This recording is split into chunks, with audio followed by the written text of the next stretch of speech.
Kali ini saya akan membahas teori e-government. E-government atau pemerintahan elektronik merupakan bentuk penerapan teknologi, informasi, dan komunikasi dalam penyelenggaraan pemerintahan. Tujuan utamanya adalah menciptakan pelayanan publik yang lebih efisien, transparan, dan mudah diakses oleh masyarakat.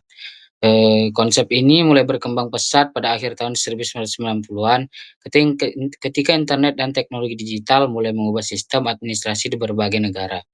Munculnya e-government bukanlah kebetulan.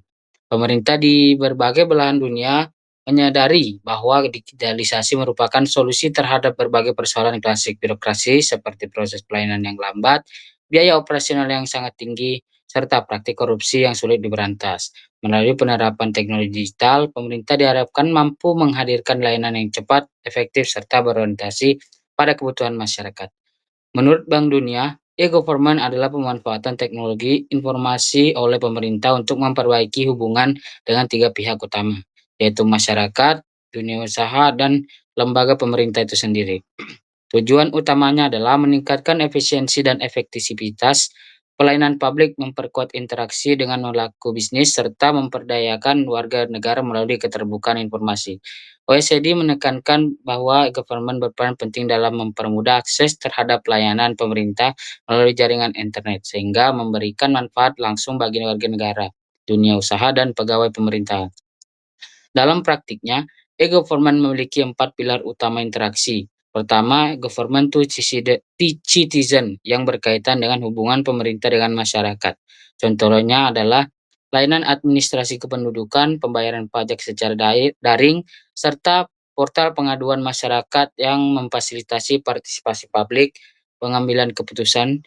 Kedua, government to business yang berfokus pada hubungan pemerintah dengan sektor swasta melalui sistem digital, proses perizinan usaha, dan pengadaan barang dan jasa menjadi lebih cepat dan transparan.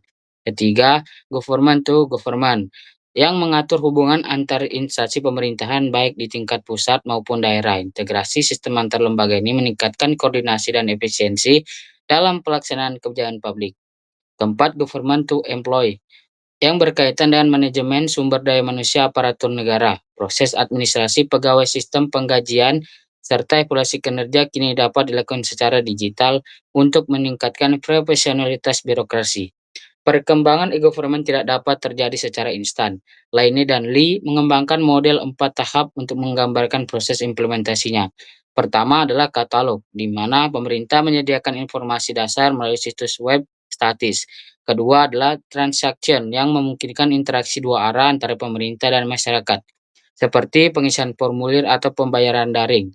Ketiga, vertical integration, yaitu integrasi antara sistem di tingkat pusat dan daerah. Sementara tahap keempat adalah horizontal integration yang menghubungkan berbagai fungsi dan lembaga pemerintah sehingga masyarakat dapat memperoleh layanan secara terpadu.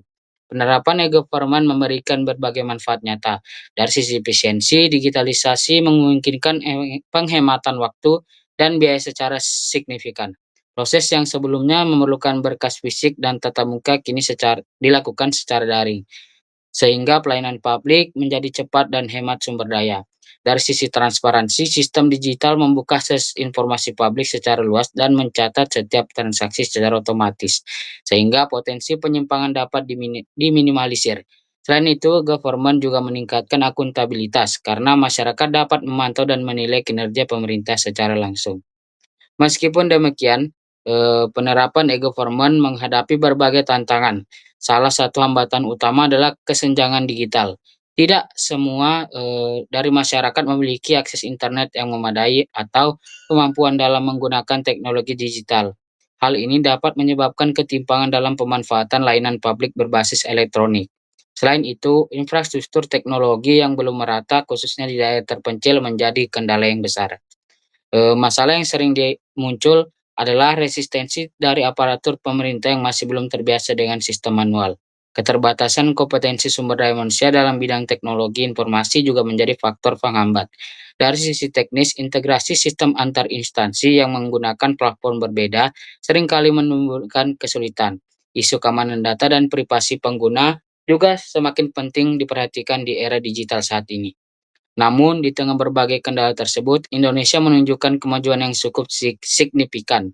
Pemerintah telah meluncurkan berbagai inisiatif digital, seperti layanan administrasi kependudukan berbasis daring, sistem online single submission atau OSS untuk perizinan usaha, serta platform pengaduan masyarakat yang mempercepat respon pemerintah terhadap keluhan publik. Selain itu, pembayaran pajak secara daring dan pengembangan aplikasi pelayanan kesehatan digital menunjukkan bahwa transformasi digital membawa perubahan nyata dalam tata kelola pemerintahan. Keberhasilan penerapan e-government memerlukan tiga hal penting, yaitu komitmen yang kuat dari pimpinan pemerintahan, peningkatan literasi digital masyarakat, serta penguatan regulasi keamanan data. Tanpa ketiganya, transformasi digital hanya akan menjadi proyek jangka pendek tanpa dampak yang berkelanjutan. Pada akhirnya, e-government bukan hanya tentang penggunaan teknologi, melainkan tentang perubahan paradigma dalam pemerintahan. Pemerintahan harus berorientasi pada pelayanan publik, bukan sekedar administrasi.